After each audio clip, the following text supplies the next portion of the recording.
démarche, elle a consisté en 6 rencontres en présentiel, plus quelques rencontres digitales, autour d'un projet collaboratif qu'ils ont choisi pour le qualifier, le définir et puis progressivement le mettre en route, le déployer. On a trouvé des gens qui vivaient les mêmes difficultés que nous.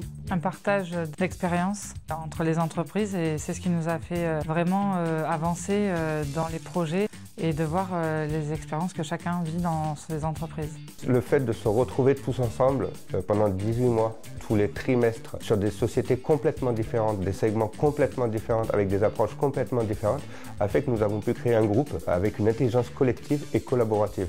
La plupart des entreprises ont pu venir avec un binôme déjà collaboratif dans la manière de construire la démarche. Le dirigeant plus un collaborateur, ça a été l'occasion de leur permettre de trouver un espace d'entraide pour qu'ils puissent entre eux se coacher, s'accompagner dans la conduite de leur projet. Et moi, ce qui m'a marqué, c'est à quel point ils ont été friands de partage d'expérience. C'était intéressant de voir comment, d'une session à l'autre, ils se sont inspirés les uns des autres. Mais au début, on était assez perdus avec la méthode que nous a apprise Thomas. Qu'est-ce qu'on fait là? Est-ce que ça va fonctionner? Petit à petit, il nous a amené des outils et sans vraiment s'en rendre compte, finalement, on est arrivé à mener nos projets. Le but de cette formation, pour nous, c'est d'avoir des outils pour aller affronter ce nouveau monde qui s'offre à nous, qui va très vite. Chez Toscane, nous proposons les outils que nous utilisons nous-mêmes. Quelques outils bien choisis et qui fonctionnent dans des projets collaboratifs. Un exemple, la dynamique ressenti sens mouvement. C'est une manière de conduire des réunions de projet. Une première étape va consister à se mettre à l'écoute des personnes qui participent au projet et de leur ressenti. Le ressenti est un levier pour mettre les personnes en mouvement, développer leur engagement sur le projet et en même temps c'est un matériau précieux pour le dirigeant pour comprendre ce qui se joue, les signaux faibles, les difficultés rencontrées par les personnes. La méthodologie qui nous a été apportée et les outils de communication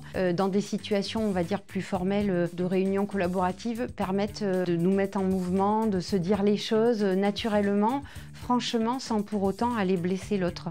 La deuxième étape de la réunion ressenti sens mouvement, c'est d'aller avec l'équipe projet se reconnecter au sens. Le projet, il va répondre à une utilité pour l'entreprise. Par exemple, on veut devenir une entreprise plus efficace, mais il y a aussi une raison d'être interne. Au fond, qu'est-ce que ce projet va nous permettre de vivre en tant qu'équipe? En quoi il va contribuer à l'aventure humaine qu'on vit dans l'entreprise? Et puis la troisième étape consiste à alimenter le plan d'action, faire le point sur où on en est, comment on a avancé depuis la dernière fois et quels sont les prochains pas, les prochaines actions à mettre en œuvre sur notre projet.